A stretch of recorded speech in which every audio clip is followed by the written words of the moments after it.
La diversification qui va vous être faite à l'aide de ces deux supports pédagogiques que sont cette vidéo et également un livret de formation, vous est intégralement proposé grâce aux fonds mis à votre disposition par le FIFPL. Le FIFPL est le Fonds interprofessionnel de formation des professions libérales.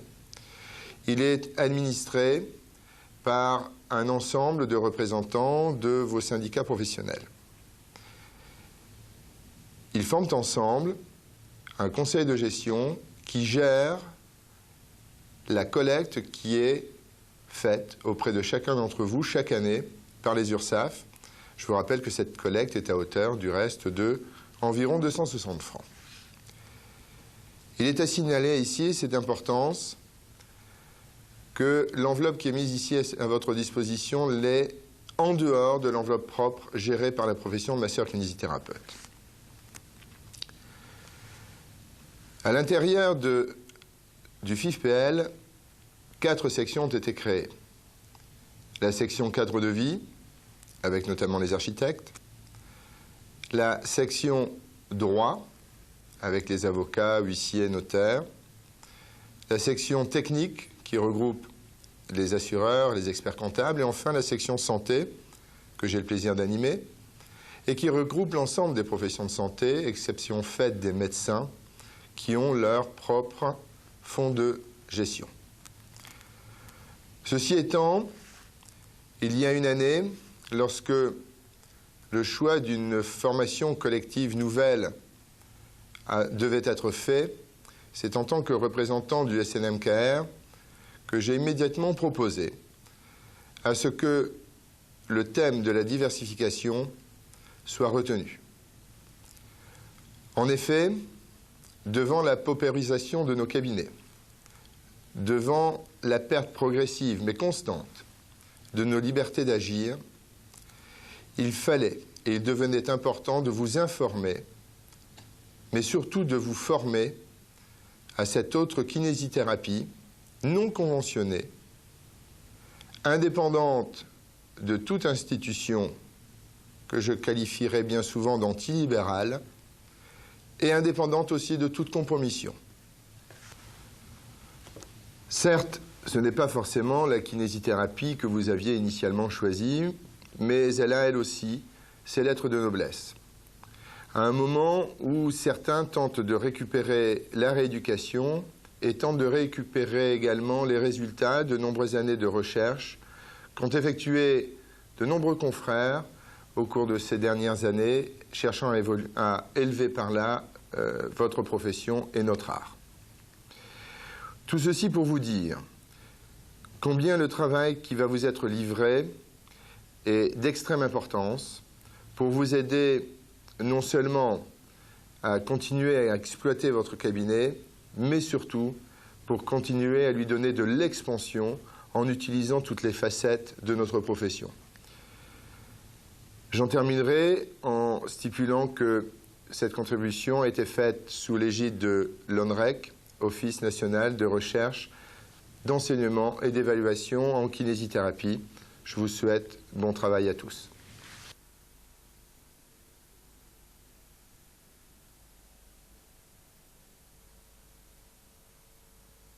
Quel est le cadre juridique de l'activité du masseur-kinésithérapeute libéral aujourd'hui? C'est ce que je vais essayer de présenter le plus simplement possible. Le cadre de cette activité résulte d'un certain nombre de textes très différents, le Code de la santé publique bien sûr, mais surtout le décret du 8 octobre 1996 relatif aux actes professionnels et à l'exercice de la profession de masseur-kinésithérapeute. Bien sûr, il y a aussi la convention nationale signée entre les caisses de sécurité sociale et les syndicats représentant la profession. Et aussi, et il ne faut pas l'oublier, la nomenclature des actes professionnels. La profession de masseur-kinésithérapeute, c'est ce qu'on appelle juridiquement une profession réglementée. Qu'est-ce que ça signifie? Eh bien, d'abord, ça veut dire que cette profession bénéficient de protection. Par ailleurs, cette protection signifie également que ne pas respecter les dispositions du Code de la santé publique, eh bien, c'est s'exposer à commettre un éventuel délit qui exposera le contrevenant à d'éventuelles poursuites, à savoir l'exercice illégal de la profession de masseur-kinésithérapeute. Alors effectivement, il y a des litiges qui sont initiés, notamment par les représentants de la profession des masseurs-kinésithérapeutes, quand des violations particulièrement flagrantes sont susceptibles de se produire. On connaît les difficultés qui, par exemple, peuvent surgir avec certaines professions, je pense notamment aux esthéticiennes, et puis on a vu récemment surgir des difficultés à propos de l'utilisation abusive de l'appellation de masseur, ou l'appellation de soigneur-masseur, par exemple, sur le Tour de France. Et la profession a fait en sorte d'essayer de régler ce problème pour les épreuves qui devraient se dérouler les années qui viennent. Donc, une protection, donc des garanties. Mais également, être masseur-kinésithérapeute, c'est bien sûr être astreint au respect d'un certain nombre de dispositions. Donc, respecter les dispositions qui réglementent l'exercice de la profession. C'est-à-dire, au premier chef, ne pas interférer sur les compétences d'autres professions, elles aussi réglementées, et elles aussi réglementées, par exemple, par le Code de la santé publique. Donc, le masseur-kinésithérapeute a des obligations, notamment les obligations de respecter, par exemple, les compétences des médecins, lorsque celles-ci sont effectivement déterminées précisément, par exemple pour certains types de manipulations vertébrales.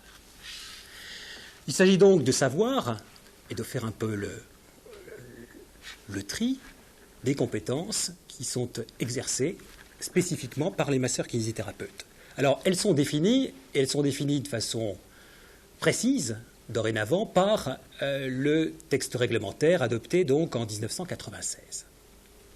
C'est un texte qui a fait progresser indiscutablement le statut des masseurs-kinésithérapeutes, et il a d'abord le mérite de préciser ce qu'est la masso-kinésithérapie.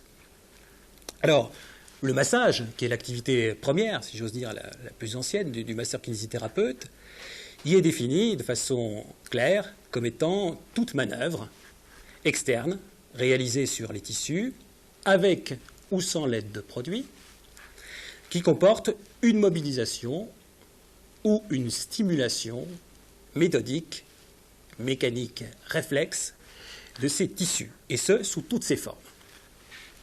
Ce massage, bien sûr, peut être manuel, c'est effectivement ce que pratiquent beaucoup, une grande partie en tout cas des masseurs-kinésithérapeutes, avec donc ou sans produit, mais il peut être effectué non plus manuellement, mais par l'intermédiaire d'un certain nombre d'appareils, autres que les appareils d'électrothérapie.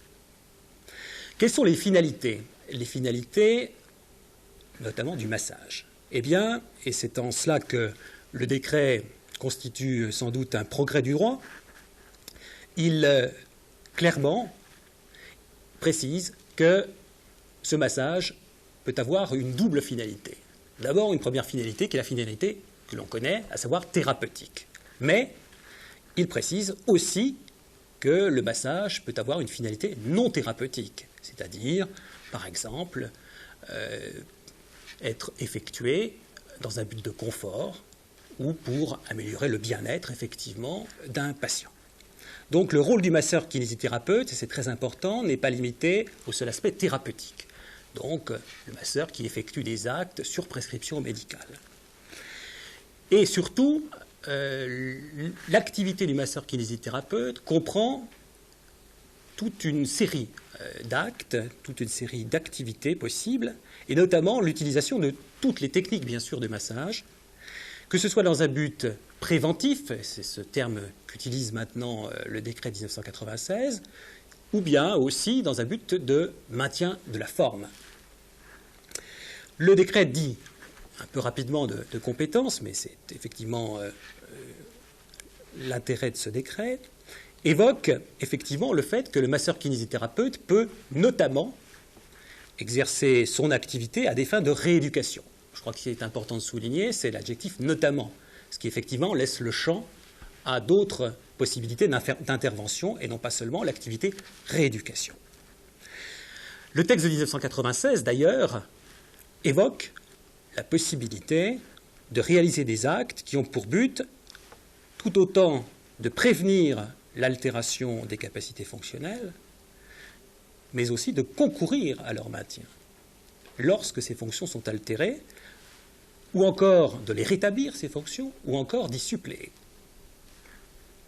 C'est un texte qui doit donc être lu comme autorisant tout praticien à réaliser des actes aussi bien sur prescription médicale, comme par exemple, bien sûr, la rééducation, donc c'est l'aspect rétablissement des capacités fonctionnelles, que sans prescription médicale, pour assurer le bien-être du patient et éviter tout simplement qu'ultérieurement ne survienne telle ou telle altération des capacités donc fonctionnelles de tel ou tel patient.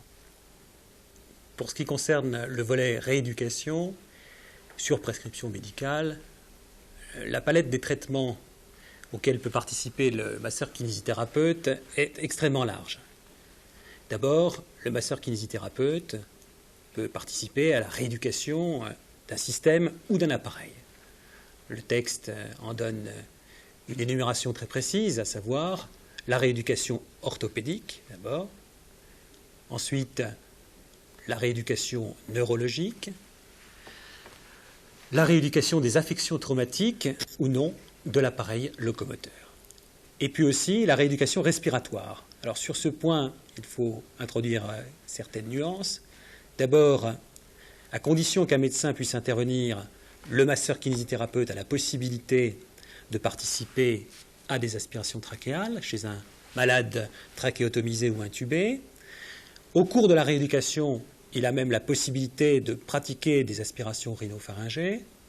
Il a la possibilité d'administrer aussi en aérosol, préalablement à l'application de techniques de désencombrement ou en accompagnement de celles-ci. Des produits non médicamenteux ou des produits médicamenteux prescrits par le médecin. Il a même la possibilité de mettre en place une ventilation par masque ou encore la possibilité de mesurer le débit respiratoire maximum. Tout cela donc pour la rééducation respiratoire. Bien sûr, il intervient aussi dans le domaine de la rééducation cardiovasculaire, de sujets, par exemple, atteints d'infarctus du myocarde récent, à condition, là encore, qu'un médecin puisse intervenir à tout moment, c'est ce que nous dit le texte. À cette occasion, là encore, son intervention est assez grande, puisqu'il a la possibilité de réaliser, je dis bien de réaliser, l'enregistrement d'électrocardiogrammes au cours de ces séances de rééducation. L'interprétation des résultats, bien sûr, appartient au seul médecin. Donc ce rôle est par exemple important en matière de réhabilitation à l'effort, pour prendre cet exemple. Alors toujours dans le cadre de la rééducation concernant un système ou un appareil, il faut enfin citer la possibilité de la rééducation des troubles trophiques vasculaires et lymphatiques. Donc d'abord rééducation d'un système ou d'un appareil. Et puis aussi la rééducation concernant des séquelles. Donc effectivement, personnes qui sont victimes d'accidents et donc qui traiter les suites de ces accidents, avec bien sûr la rééducation de personnes qui sont amputées, appareillées ou non, aussi la rééducation abdominale, y compris du postpartum à compter de l'examen postnatal. Autre exemple à propos de la rééducation concernant donc les séquelles, la rééducation périnéo-sphinctérienne dans les domaines urologiques, gynécologiques et proctologiques, y compris du postpartum à compter du 90e jour après l'accouchement, puisque je le rappelle, avant cette date, la compétence est réservée aux sages-femmes. Possibilité aussi, toujours dans le cadre de la rééducation concernant les séquelles, de pratiquer la rééducation des brûlés, et je rappelle également qu'il est habilité à prévenir les escarres dans ce cadre. Enfin, rééducation cutanée, toujours pour ce qui est des séquelles, rééducation concernant les séquelles. Enfin, après avoir vu donc la rééducation concernant le système, les séquelles, troisième aspect, la rééducation d'une fonction particulière. Sur ce plan, les possibilités sont là encore assez larges, puisque le masseur-kinésithérapeute peut participer à la rééducation de la motilité faciale et de la mastication, la rééducation de la déglutition et enfin la rééducation des troubles de l'équilibre. Même dans le cadre des actes sur prescription médicale, la responsabilité du masseur-kinésithérapeute est entière dans le choix des méthodes qu'il va utiliser. C'est en effet lui, par exemple, qui établira un diagnostic kinésithérapique et qui va choisir donc les actes et les techniques qui lui paraissent les plus appropriés en fonction bien sûr de l'évolution des sciences et des techniques. Bien sûr, également, le masseur-kinésithérapeute doit tenir compte des caractéristiques de son patient, par exemple de son âge et de sa pathologie. Il ne pratiquera pas le massage de la même façon sur un enfant, sur une personne âgée, bien évidemment. Il faudra, et j'insiste sur ce point, avoir présent à l'esprit que dans la mise en œuvre de ces techniques, le masseur-kinésithérapeute est toujours présent à l'esprit qu'il existe une nomenclature des actes professionnels et que cette nomenclature des actes professionnels, quelle que soit son ancienneté, doit être respectée. Et donc, il faudra avoir présent à l'esprit la durée pour les massages, par exemple, durée minimale, ou avoir présent à l'esprit qu'il faut traiter un patient seul ou bien plusieurs patients, mais dans les limites, bien évidemment, fixées par la nomenclature. Par ailleurs, pour la mise en œuvre des traitements prescrits par le médecin, bien sûr, le masseur-kinésithérapeute est habilité à utiliser toutes les techniques, je dis bien toutes les techniques qui lui sont offertes, c'est-à-dire qu'il a la possibilité de réaliser des actes très différents. Bien sûr, d'utiliser toutes les formes de massage, nous l'avons vu, y compris le drainage lymphatique manuel, mais il a aussi la possibilité d'utiliser les techniques de posture et d'actes de mobilisation articulaire, passive, active, aidée ou contre-résistance, à l'exception, je le rappelle, des techniques ergothérapiques. Également, autre technique, la mobilisation manuelle de toute articulation, à l'exclusion des manœuvres de force, je crois qu'il faut souligner ce point, à l'exception notamment des manipulations vertébrales et des réductions de déplacements osseux. Sur ce point, les juridictions réservent aux médecins ces manipulations vertébrales et ces réductions de déplacements osseux. Alors, ces mobilisations manuelles des articulations sont réalisables, bien sûr, sans qu'un médecin soit présent.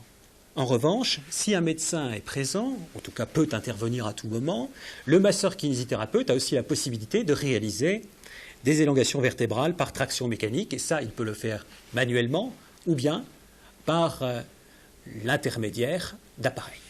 Alors, parmi les techniques que peut utiliser le masseur-kinésithérapeute, il y a également la réalisation et l'application de contentions souples, adhésives ou non, et aussi d'appareils temporaires de rééducation et aussi d'appareils de posture. J'insiste sur un point, à savoir que s'il a la possibilité donc de réaliser ces appareils de rééducation et d'appareils de posture, le masseur-kinésithérapeute n'a pas la possibilité de les commercialiser et de les fournir à titre gratuit. Les juridictions sont sur ce point extrêmement claires. Autre technique, la relaxation neuromusculaire, qui est effectivement offerte aux masseurs-kinésithérapeutes. Et puis, bien évidemment, et Dieu sait que c'est une technique, ce sont des techniques de plus en plus utilisées, l'électrophysiothérapie, c'est-à-dire l'application de courants électriques, courant continu ou galvanique, l'utilisation de la galvanisation, la diélectrolyse médicamenteuse. Je rappelle que le choix du produit médicamenteux est toujours de la compétence exclusive du médecin prescripteur. Possibilité aussi d'utiliser des courants d'électrostimulation antalgique et aussi excitomoteurs. Toujours dans ce cadre, possibilité d'utiliser des ondes mécaniques, les infrasons, les vibrations sonores, les ultrasons. Possibilité aussi d'utiliser des ondes électromagnétiques, les ondes courtes, les ondes centrimétriques, les infrarouges et aussi les ultraviolets. Outre ces techniques d'électrophysiothérapie, sont également offertes comme techniques aux masseurs-kinésithérapeutes les techniques de physiothérapie. Alors là encore, la gamme est assez large puisqu'il y a la thermothérapie, la cryothérapie, à l'exclusion de tout procédé pouvant aboutir à une lésion des téguments. Et puis, bien sûr, aussi la kiné-balnéothérapie et aussi l'hydrothérapie, et enfin la pressothérapie. Alors le masseur-kinésithérapeute est habilité à effectuer des bilans kinésithérapiques et les évaluations qui sont utiles à la réalisation des traitements. Tous les traitements que je viens de mentionner précédemment. Ainsi que pour assurer l'adaptation et la surveillance de l'appareillage et des moyens d'assistance. Donc, possibilité de faire des bilans kinésithérapiques.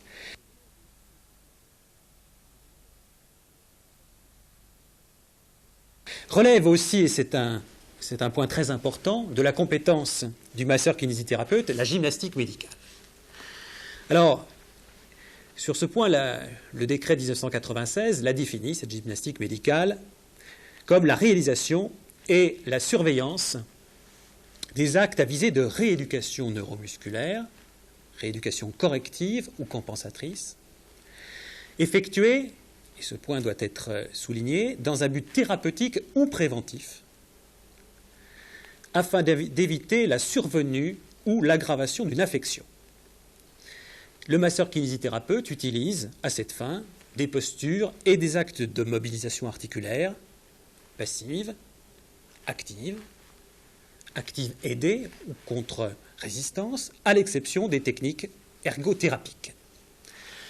Le décret, ce décret donc dit de compétence, est important parce qu'il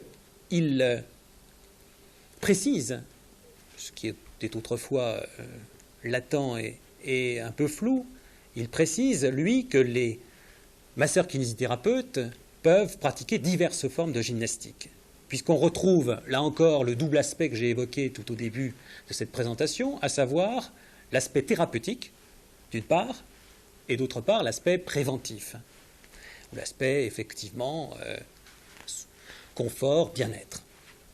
Le champ d'activité du masseur-kinésithérapeute ne se limite pas à ces aspects déjà importants, sans doute très connus, mais traditionnels. En effet, le masseur-kinésithérapeute peut également, au terme du décret de 1996, pratiquer d'autres activités. D'abord, les activités de dépistage, en participant notamment à l'établissement des bilans d'aptitude aux activités physiques et sportives. Il y a donc la possibilité, notamment, de réaliser des tests ou donc des bilans de toute nature. Ce type d'activité peut parfaitement être développé en milieu sportif, d'autant que le masseur-kinésithérapeute peut participer au suivi de l'entraînement et au suivi des compétitions. Et j'insiste sur le développement très important aujourd'hui du rôle au sein des fédérations sportives, aussi en appui aux différentes équipes dans des compétitions de toute nature et à quelque niveau que se situent ces compétitions. Donc un rôle très important pour le masseur-kinésithérapeute. Le masseur-kinésithérapeute est habilité aussi à participer à la réalisation de bilans ergonomiques. Il peut participer aussi à la recherche ergonomique, donc participer à l'éducation des gestes en tout milieu. Le masseur-kinésithérapeute, aujourd'hui, peut également participer à différentes actions d'éducation, que ce soit en cabinet ou dans d'autres structures. On peut parfaitement imaginer des actions en entreprise ou des actions en liaison avec des partenaires institutionnels, comme on dit maintenant. J'en prends un exemple, l'éducation nationale. Également, le masseur-kinésithérapeute peut développer des actions de prévention. Ces actions de prévention peuvent se réaliser en collaboration avec d'autres professions, d'autres professions sanitaires ou d'autres professions sanitaires et sociales. On peut penser à des actions de prévention, par exemple en milieu scolaire. Et puis, il y a tout un volet très important, à savoir que le masseur-kinésithérapeute peut réaliser des actions de formation. Alors, formation pour ses collègues, il s'agira de formation initiale, de formation continue, et puis formation d'autres professionnels que les masseurs-kinésithérapeutes, c'est tout à fait concevable. On peut penser d'ailleurs à un développement de cette activité de formation en liaison avec des structures, et pourquoi pas des structures publiques, je pense notamment à l'enseignement. Et puis, de plus en plus, on voit les masseurs-kinésithérapeutes s'investir dans le domaine des activités d'encadrement. Effectivement, le texte de 1996 leur donne sur ce point des compétences assez vastes. D'abord, l'encadrement, bien sûr, en milieu sportif. C'est en liaison avec ce que je disais tout à l'heure sur la participation aux actions d'éducation. Encadrement aussi d'autres confrères. Et puis, l'encadrement, par exemple, de salles de gymnastique. Un masseur-kinésithérapeute, je le rappelle, est compétent pour pratiquer, et c'est un autre volet par rapport à ce qu'on avait évoqué précédemment sur la gymnastique, il est compétent pour pratiquer la gymnastique hygiénique, la gymnastique d'entretien et la gymnastique préventive. Donc, effectivement, il a la possibilité d'encadrer ces salles de gymnastique qui seront des salles de remise en forme, par exemple. Et puis, il peut développer des activités d'encadrement, et peut-être cela doit être souligné davantage, puisque c'est un peu moins connu, développer des activités d'encadrement, pourquoi pas dans des structures d'entreprise. Autre aspect qu'on néglige parfois, c'est la possibilité pour le masseur-kinésithérapeute de participer à des actions de recherche. Alors bien sûr, en rapport avec la masso-kinésithérapie, et aussi un point, le juriste y est sensible parce qu'il a besoin du technicien, et en l'espèce aussi il a besoin du masseur-kinésithérapeute, et bien ce dernier peut assurer aussi des missions d'expertise. Il ne faut pas l'oublier, expertise, notamment des expertises judiciaires. Alors, la conciliation de toutes ces activités, et parfois même de certaines d'entre elles, ne va pas sans des précautions à respecter. Bien sûr, aujourd'hui, et nous le savons tous, la profession de masseur-kinésithérapeute n'a pas encore un ordre qui soit mis en place. Même si les textes l'ont prévu, pour l'instant, vous le savez, l'ordre n'est pas encore mis en place. Ce qui veut dire que le code de déontologie qui aurait dû être élaboré n'est pour l'instant pas encore au point. Alors cela ne veut pas dire que le masseur-kinésithérapeute n'est pas astreint au respect d'un certain nombre de règles. La première des règles, et elle s'impose d'ailleurs à l'ensemble des praticiens libéraux, c'est le secret professionnel. Le secret professionnel, le Code de la santé publique le rappelle très fermement, bien sûr, pour le masseur-kinésithérapeute. Il doit donc être respecté. Alors, les suggestions auxquelles sont soumises les masseurs-kinésithérapeutes sont quelque peu tributaires, bien sûr, de la façon dont le kinésithérapeute exerce sa profession. La plupart d'entre vous exercez dans le cadre conventionnel, mais certains peuvent choisir de se placer hors du cadre conventionnel. Alors, ceux qui se placent dans le cadre conventionnel sont bien entendu obligés de respecter les dispositions qui sont prévues par la Convention. Alors, certaines de ces dispositions ont trait à des obligations que les masseurs-kinésithérapeutes ne doivent pas oublier. Lesquelles ? Je pense d'abord à l'une d'entre elles, et notamment, il faut avoir présent à l'esprit cette règle, notamment lorsque on souhaite développer des activités annexes ou des activités accessoires, eh bien, c'est avoir présent à l'esprit l'interdiction qui est rappelée par la Convention de faire de la publicité, directement ou indirectement.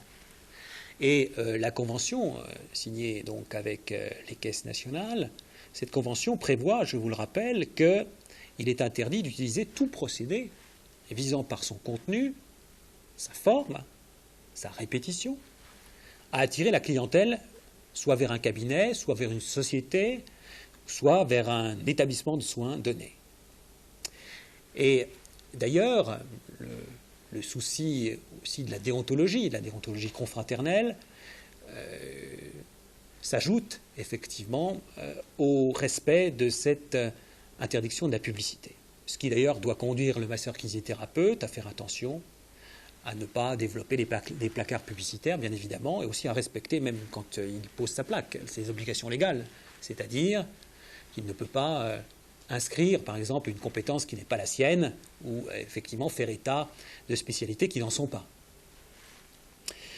Le masseur-kinésithérapeute, et c'est effectivement son souci premier, nul n'en doute, doit donner des soins consciencieux, pour reprendre la formule de la Convention, des soins éclairés, des soins attentifs et prudents, qui sont conformes aux données actuelles de la science. C'est-à-dire, et ça, le juriste y est très attentif, on aborde tout de suite les questions de responsabilité. Effectivement, le masseur-kinésithérapeute ne doit pas commettre d'imprudence lors de manipulations, par exemple, et occasionner un traumatisme. On se souvient de litiges qui ont pu avoir lieu sur ce point, et mettant en cause, bien sûr, la responsabilité des masseurs-kinésithérapeutes. Donc, une obligation de vigilance, bien évidemment, une obligation de sécurité dans l'utilisation de certaines techniques ou de certains matériels qui peuvent, par exemple, occasionner un dommage à tel ou tel patient. Donc, un respect attentif des règles déontologiques, des règles de prudence, de vigilance, pour effectivement éviter toute mise en cause de responsabilité.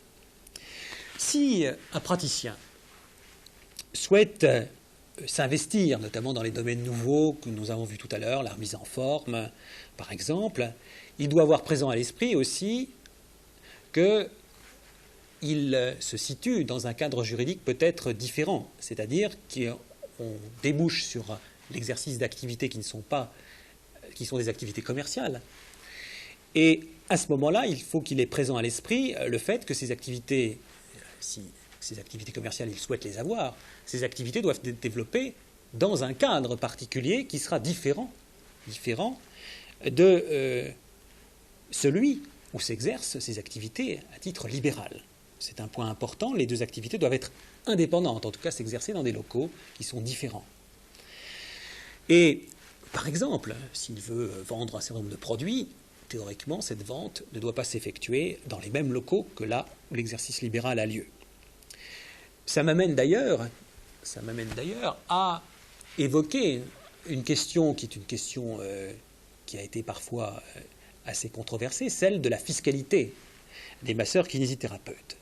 Alors sur ce point, une évolution très importante s'est produite en 1999, puisque, enfin, après beaucoup de tergiversations et de solutions contradictoires, il a été précisé par une décision retentissante que l'ensemble des activités, donc toutes celles qui sont prévues par le décret de 1996, que ces activités soient effectuées dans le cadre de prescription médicale ou hors prescription médicale, c'est un point très important, eh bien, ces activités qui ressortissent du cadre réglementé, eh bien, ne donnent pas lieu à TVA. Elles bénéficient donc de l'exonération de TVA. C'est un point très important. Néanmoins, les actes qui ne ressortissent pas expressément à la compétence des masseurs-kinésithérapeutes, je pense notamment à des actes d'éthiopathie ou d'ostéopathie, eh bien ces actes sont, eux, justiciables de la TVA. C'est un point qui doit être important à prendre en compte. Enfin, je le rappelle, si un masseur-kinésithérapeute qui a souhaité se diversifier et dont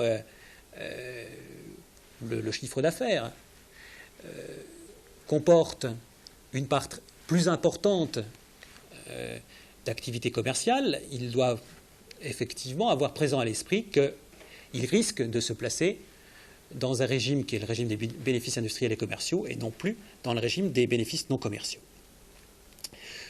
Cela m'amène à une dernière remarque, à savoir que le masseur kinésithérapeute, s'il souhaite effectivement développer des activités accessoires qui ne rentrent pas stricto sensu dans le cadre libéral, eh bien, il devra s'astreindre à la tenue d'une comptabilité, d'une double comptabilité, une comptabilité d'abord de nature commerciale et une autre pour son exercice libéral. Voilà les quelques remarques que l'on pouvait faire sur l'étendue des compétences telles qu'elles résultent des dispositions actuellement en vigueur.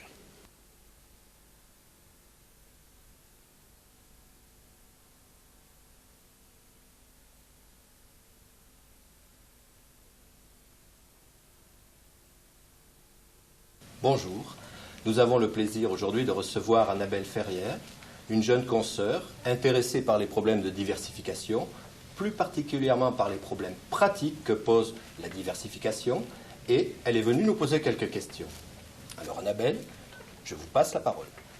Bonjour, donc je suis kinésithérapeute, j'exerce en libéral actuellement en province, je suis diplômée de juin 99 et en fait pour le moment je suis assistante en exerçant une activité classique de masso-kinésithérapie et j'envisage à plus ou moins long terme de diversifier mon activité et à ce propos-là, donc Michel, j'aimerais savoir pour le masseur kinésithérapeute libéral, qu'est-ce qu'on entend réellement par diversification? Quelles sont les règles à respecter? Éventuellement, y a-t-il des limites et quelles sont-elles? Oui, eh bien, j'ai entendu dans la question le mot « j'exerce une activité classique ». Effectivement, comme la majorité d'entre nous, nous travaillons dans un système de soins médicaux avec des conventions, avec les organismes sociaux. Maintenant, il y a des possibilités autres de travail. Ces possibilités, on les retrouve citées dans notre décret d'actes, parce que c'est le décret qui nous donne tous les actes qui sont déclarés de notre compétence, et il y en a qui ne rentrent pas dans le système des caisses. Et donc, la diversification va se situer dans ce créneau. C'est un travail annexe ou un travail complet. Des limites, bien sûr, il y en a, parce qu'actuellement, nous n'avons pas de conseil de l'ordre, tout du moins, il n'existe pas en réalité, il n'existe que dans les textes, et c'est la Convention qui régit les règles de déontologie, disons, élémentaires.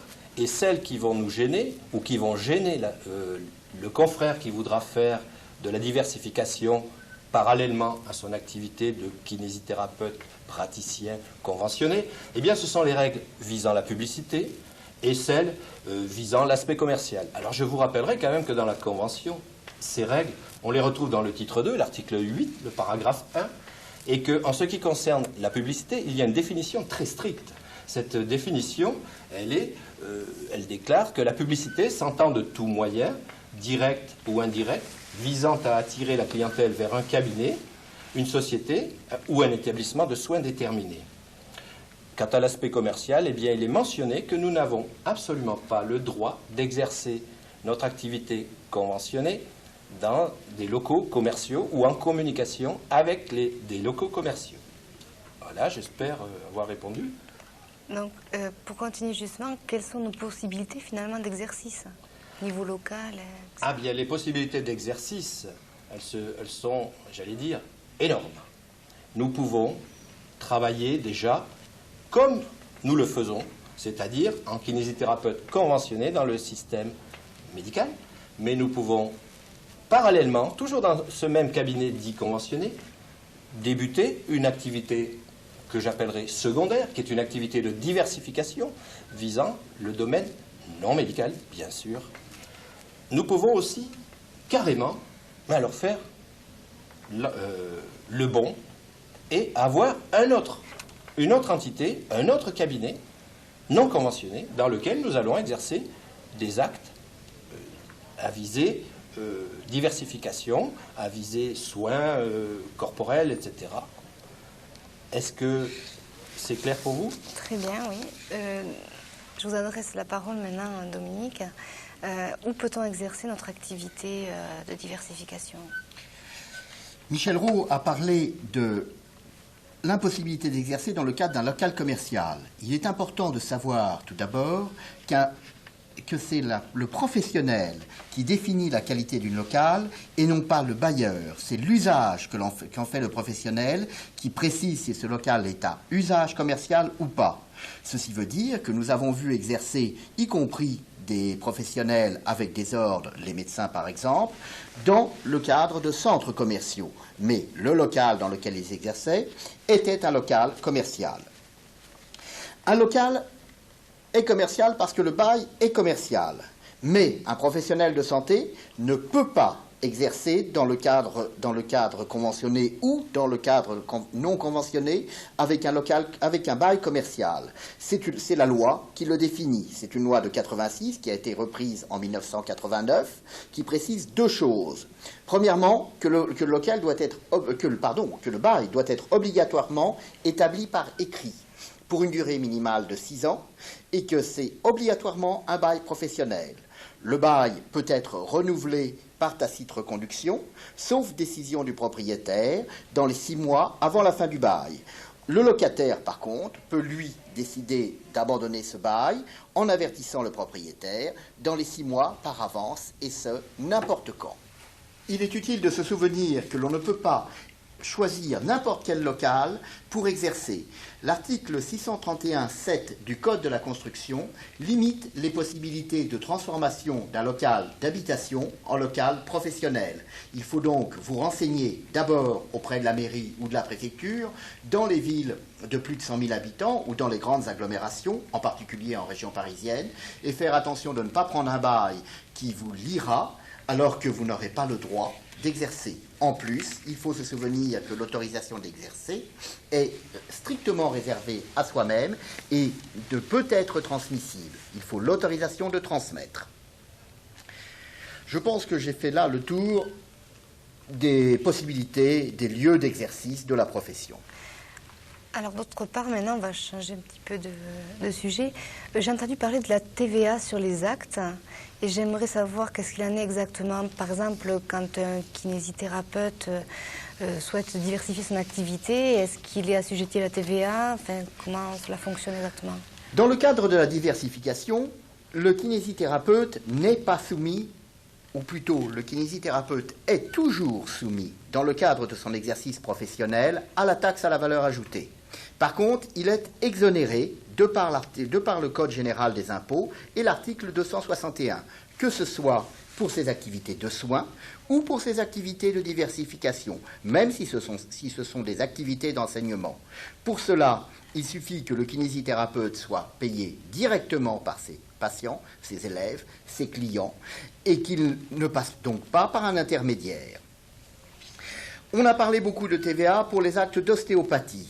Maintenant, le problème pour l'ostéopathie douce semble être réglé. En particulier, il est utile de savoir que la Direction générale des impôts a écrit à ses différents directeurs régionaux en leur précisant que puisque le Conseil d'État, le 15 février 1999, a décidé que l'on pouvait parler d'ostéopathie douce, celle-ci rentrait dans le cadre de l'article 261.4.1 qui exonère de TVA les professionnels de santé.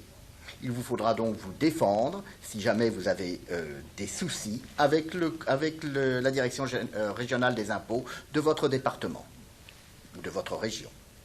La TVA actuellement est de 19,6. La TVA subit une franchise ou supporte une franchise en base, ce qui veut dire que si vous ne gagnez pas plus de 175 000 francs dans l'année éventuellement taxable à la TVA, vous n'avez pas ni à la demander à vos clients ou patients, ni à la rembourser à l'État. Je rappelle que par la TVA, vous devenez collecteur d'impôts. Dominique, vous venez de nous parler des actes d'ostéopathie. En ce qui concerne les actes de kinésithérapie esthétique, de bien-être, confort, comment doit-on les facturer? Alors, d'abord, on doit faire une facture, c'est la loi. Et ces actes de kinésithérapie, de massage esthétique, sont eux aussi exonérés de TVA par l'article 261.4 qui exonère tous les actes de massage que nous avons le droit d'exercer, de pratiquer. L'esthétique, c'est du massage, que ce soit fait avec une machine ou manuel.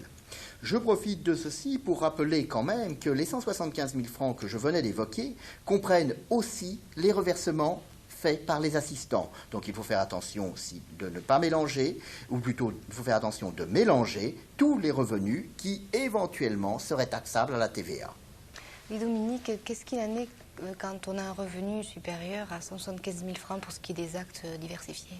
Alors, ce n'est pas pour les actes diversifiés, c'est pour les actes taxables à la TVA. Si l'on dépasse la somme de 175 000 francs dans l'année, la TVA devient exigible pour tous les actes à partir de l'année suivante. Voilà ce que je puis en dire. D'accord. Maintenant, en ce qui concerne les charges sociales, est-ce qu'elles sont importantes? Et à quels organismes doit-on les verser? Les charges sociales, dans le cadre de l'exercice conventionné, sont versées à l'URSSAF. Vous connaissez tous les charges URSSAF, les charges Carpinco. Si l'on décide de se déconventionner, c'est-à-dire de ne plus avoir de relation avec les caisses primaires d'assurance maladie et la Caisse nationale d'assurance maladie, on se retrouve en tant que travailleur indépendant.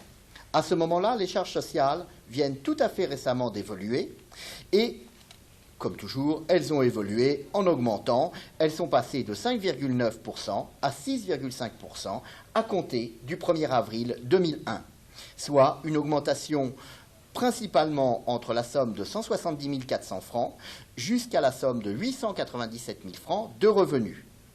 Là est la hausse, vous aurez à payer plus auprès de la CANAM ou d'autres assurances de non-nom, c'est-à-dire non salariés, non agricoles. Il existe 5 caisses, mais je me dispenserai de vous donner les noms ici.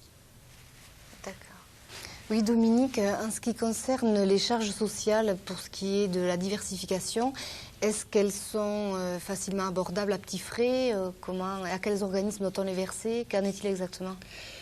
Je ne dirais jamais que les charges sociales sont abordables à petits frais. Les charges sociales, dans le cadre de la diversification ou dans le cadre conventionné, sont lourdes. Par contre, si vous exercez strictement en dehors du cadre conventionné, vous aurez une surprise fort désagréable, puisque les charges viennent d'augmenter, déjà qu'elles étaient plus élevées. Elles étaient de l'ordre de 12,85% des revenus professionnels, soit 3,10% sur la tranche inférieure ou égale au plafond de la sécurité sociale, et 9,75% sur une tranche limitée à 5 fois le plafond. Elles viennent d'augmenter.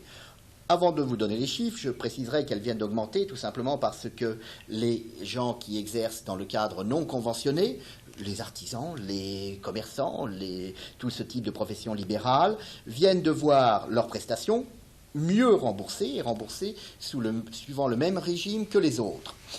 Elles vont augmenter, elles resteront à toujours 3,10% sur la tranche inférieure ou égale au plafond, 170 400 francs, mais elles passeront de 5,3 à 5,9% jusqu'à 897 000 francs, soit 5 fois le plafond, ce qui fait qu'elles augmentent, j'ai dit tout à l'heure 9,75, elles passent à 10,35% dans la part entre le plafond de la sécurité sociale et 5 fois le plafond.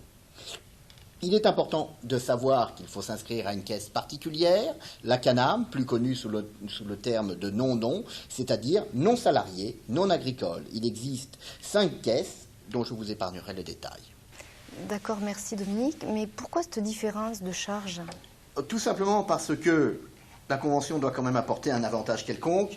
De par la Convention, les caisses d'assurance maladie paient une partie des charges sociales du kinésithérapeute, que ce soit les allocations familiales ou la couverture maladie, même si celle-ci ne représente que 0,10% du bénéfice, et une partie de la Carpinco. Là, ce régime est financé pour les 2 tiers par l'assurance maladie dans le cadre de la Convention.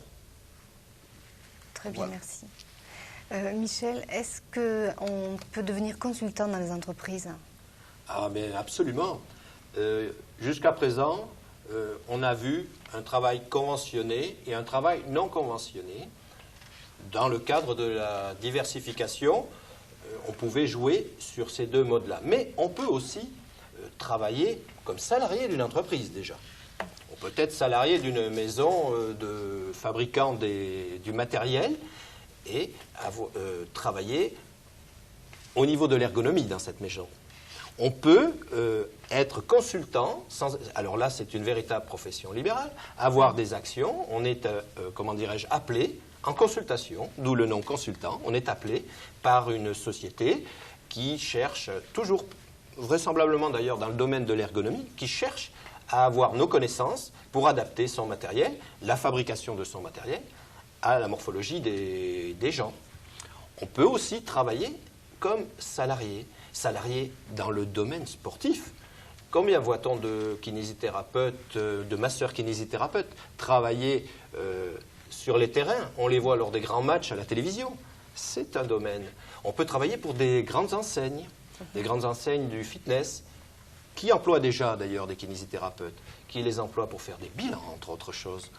Eh bien, donc notre travail est beaucoup plus large que conventionné, non conventionné. Quand je dis notre travail, ce sont nos possibilités de travail. Mais attention, j'insiste et il faut, je pense, revenir là-dessus, il faut faire très attention à la publicité si on a une activité mixte. Il ne faut pas, par exemple, si on possède 2 locaux, un local où nous travaillons comme conventionné, que l'on appellera le local A, et un local B où nous faisons que de la diversification et sur lequel nous souhaitons donc développer au maximum, il va bien falloir faire de la publicité. Eh bien, il faut que cette publicité ne permette pas d'identifier votre personne au niveau du local A. La publicité sera sur un nom de marque, sur un nom de local, mais pas à votre nom, de façon à ne pas pouvoir être identifié dans votre activité conventionnelle. Voilà. D'accord, merci.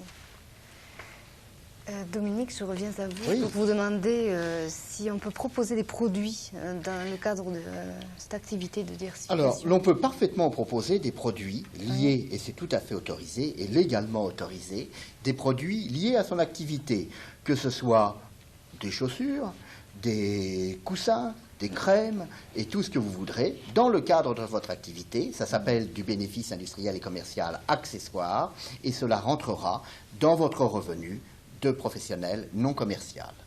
Et justement, à ce propos-là, comment déclarer les revenus de cette activité? Les revenus d'un professionnel non commercial, plus couramment connu sous le nom de BNC, se déclarent de façon globale. Vous pouvez avoir tout un tas d'activités BNC, y compris des noms massokinésithérapie, mais tout sera sur une seule et même feuille d'impôt, la 2035, que vous avez à déposer tous les ans. D'accord, merci bien. Oui, Dominique, imaginons qu'on ait un projet plus ambitieux, est-ce qu'éventuellement on peut envisager d'employer du personnel, de créer une sorte de société? Comment ça peut se passer? Alors, si on a un projet plus ambitieux, oui, on peut tout à fait engager du personnel. Le premier personnel que l'on pourrait engager, c'est soi-même. Nous avons depuis quelques années la possibilité d'exercer dans les sociétés d'exercice libéral, qui peut permettre d'être salarié de sa propre société. Mais ce système était tout à fait intéressant dans le projet, mais ne l'est beaucoup moins maintenant, à cause de la CSG-CRDS, puisque le gouvernement actuel a décidé d'appliquer cet impôt à tous les revenus. Il y a quelques années, si on atteignait un revenu substantiel, c'est-à-dire au-delà de 500 000 francs, on pouvait parfaitement être salarié de son entreprise et ne pas payer de taxes, de charges sociales, l'impôt CSG-CRDS, sur le bénéfice tiré. Je rappellerai tout de même, et ceci est important pour la connaissance de l'exercice professionnel, que le bénéfice est ce qu'il reste lorsque l'on a retiré du revenu, le fruit de son travail, l'argent donné par les patients, les clients, etc., les charges diverses et variées. C'est ça le bénéfice. Or maintenant, il est moins intéressant d'avoir une société d'exercice libéral, parce que le bénéfice se trouve lui aussi taxé à la CSG-CRDS. Éventuellement, on peut songer à créer une SARL ou une SA, c'est-à-dire une société anonyme, mais ceci est un autre problème. Le personnel, le masseur kinésithérapeute peut engager qui il veut comme personnel. Il est important d'abord de savoir qu'il doit effectivement l'engager, c'est-à-dire passer par l'URSSAF, l'avertir, qui donnera tous les renseignements nécessaires pour que l'on puisse avoir le salarié. Que le salarié soit un autre professionnel libéral, que le salarié, soit un autre professionnel de santé, à ce moment-là, il ne sera plus libéral, que le salarié soit une femme de ménage ou technicienne de surface, ou quelqu'un qui répond au téléphone. Éventuellement, cela peut être un professeur d'éducation physique. Et l'on revient dans ce cas-là à ce que nous avons dit tout à l'heure. Si nous engageons un salarié, les actes qu'il pourrait faire seraient taxables à la TVA. Dominique, merci. Et Michel, est-ce que la diversification a un avenir pour nous, kinésithérapeutes? Pour les kinésithérapeutes, elle a un avenir, elle a même un très gros avenir. Il y a d'énormes possibilités de diversification. Mais plus que l'avenir, il faut voir l'évolution professionnelle actuelle. L'évolution professionnelle actuelle est relativement sombre dans l'activité que nous avions jusqu'à présent, c'est-à-dire une activité conventionnée. Et vu le nombre de professionnels arrivant, comme on dit communément, sur le marché, les problèmes avec les caisses de sécurité sociale, il faut se diversifier. Et on a la chance d'avoir devant nous un domaine qui s'ouvre et qui est immense. Ce domaine, comme je le disais au début, nous est donné grâce à notre décret d'acte et il est immense. Il faut s'investir dedans. Il faut y aller. Il faut prendre le travail maintenant avant que ce soit d'autres professions qui ne s'en saisissent.